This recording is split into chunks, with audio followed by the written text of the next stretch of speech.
Hi all. This is a review of the DR NEUBAUER Desperado Long Pips No Sponge. Recently we published a brief review, and this is a detailed one, detailed by elements. The blade used was the DR 97020A. It is an OFF blade with ALC, arylate carbon, not inferior to counterparts from well-known companies, and at a much cheaper price. The review is available. The main features of the Desperado are: speed is above average, but not maximum. The grip is very small. Disruption, i.e. destructive effect, is at a high level. Manageability, i.e. control, is at a high level, but after mastering and getting used to it. Watch until the end to get the details, subscribe to the channel and turn on notifications so as not to miss our new videos. By the way, we already have a review of this rubber on 0.6mm sponge on our channel.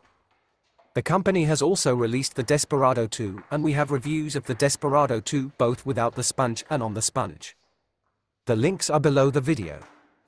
And also the new Desperado Reloaded just came out. We plan to test it too as soon as we get it. So keep in mind that the Desperado rubbers are already a whole family of 3 different rubbers at the moment. It can block well with all kinds of blocks. Even a simple block against a topspin with good spin, the reaction to incoming spin is minimal. As I play, my impression is that the angle of the ball is more influential, rather than the incoming spin. The rubber is stiff, the contact time with the ball is short, and the ball clings to the rubber minimally. If the bounce is more vertical, the ball is not squeezed into the rubber, but slips and flies from the block higher.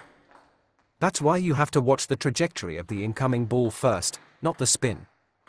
That is, if you compare with playing with more grippy rubbers, it is more important to correctly assess the spin, but for Desperado and other similar ones it is more important to pay attention to the angle at which the ball is coming. Well, the low reaction to spin makes it possible to create a significant reversal. By the way, if you move your racket when you hit the ball, you can influence the spin you get by strengthening it with a chop block or, on the contrary, weaken it and make a flat return from an attack with a small spin. The rubber has some damping ability, but not much. When making a powerful attack, the rubber dampens the speed a bit, but for the most part you should damp it yourself with the technique of block execution.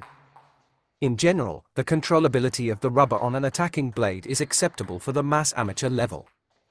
On slower blades, the controllability is much better, of course.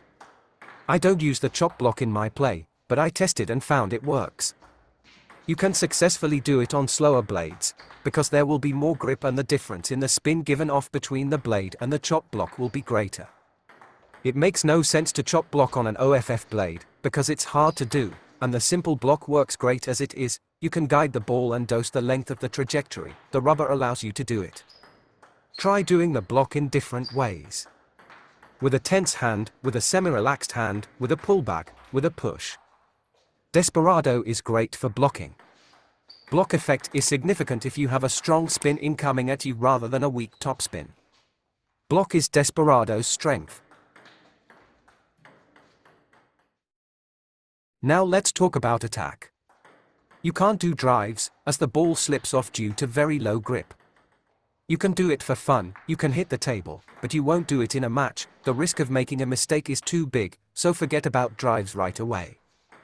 But you can push the ball flat. This is another technical move that you can do with a low grip long pips OX. The movement is shorter than the drive, which means less time is needed to execute it and, consequently, the opponent has less time to see what is going on and to take position. This is the strength of Desperado. It allows you to make a sharper and more unexpected attack, almost without a swing. The rubber is fast, so it is enough to move the forearm or the hand a little. You can do a flat hit on high balls, but like a drive, it is difficult to do. Acceptable for most convenient balls. On non-fast topspins, you can do a pseudo-drive with a non-fast motion. The ball will fly quite disruptive.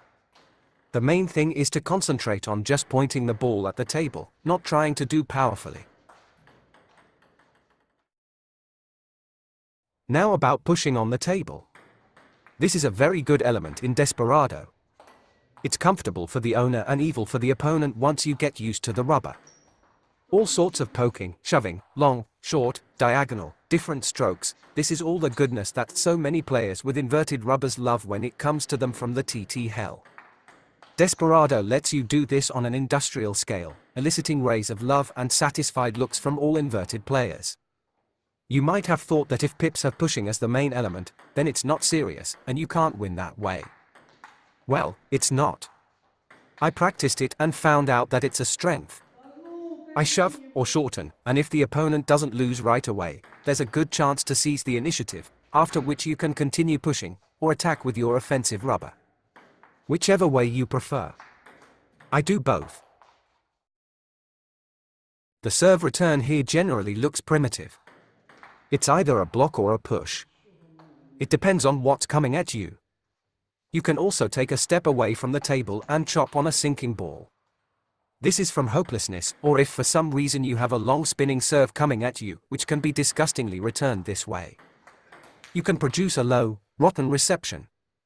On shorter serves, you can shove viciously. This is an advantageous position. An uncomfortable option is a long fast serve into long pips. In this case, you only have to block. Of course with this you try to shorten the ball or on the contrary to send it as long as possible. And choose uncomfortable direction, for example long to the elbow or to the left if your opponent moves to the right.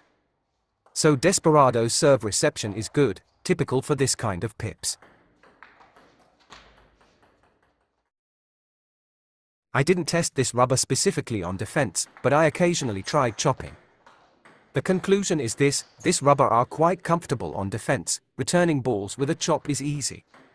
But I'm not a defender, so I can't assess all the nuances from the position of a qualified defender. If you play defense and have tried this rubber, write a few words in the comments. All I've noticed is that it's comfortable to return balls with the chop and the handling is excellent. The far distance block also works great.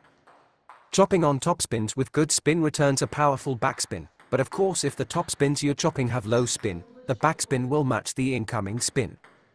Being able to play a far block allows you to vary your returns by playing chop or block from afar. This rubber probably isn't for the classic defense, but for those who just like to chop often or return often from afar in different ways, the quality of chopping and returns in general from afar should satisfy. I will now summarize. After studying this rubber for about 3 weeks, I came to the conclusion that it is very desirable to be able to twist the racket and play both of your rubbers on both sides. Just so you understand correctly, I'll explain. When you push long or short from BH, your opponent is more likely to give you a slow ball to the left. That's why it's a good idea to twist your racket and play a BH topspin or drive or hit. That is, the ability to twist the racket and attack with inverted rubber from BH is needed to realize the easy balls that the opponent will produce in response to your long pips. Or, for example, opponents may be tempted to serve you long no-spin serves often and brazenly and wait to attack your return. Opponents will feel comfortable in this situation and therefore confident. If you could attack from BH with inverted, you can please them with drives and topspins on such serves. And your opponents won't think that they can safely send you a no-spin into long pips at any time of the day or night and then attack, pathetically sipping coffee with the other hand. Overall, Desperado OX has a push and a block as very strong elements. With these elements you either win a point or seize the initiative, then attack with another rubber.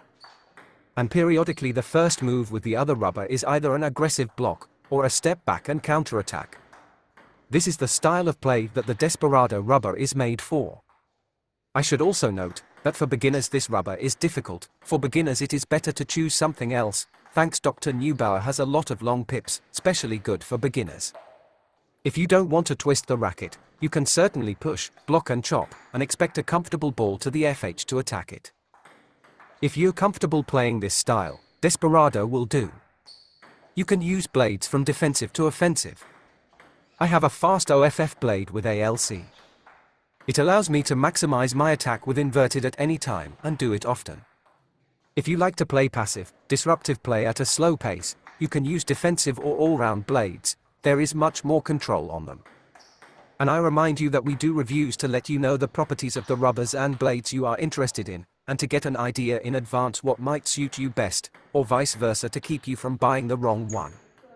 For the same purpose, on our website there is a detailed system of filters and characteristics, which help to understand what kind of this or that rubber or blade, and what properties they have. So visit our website, and if you need help and advice on the choice, write to the contacts listed there, and we will help.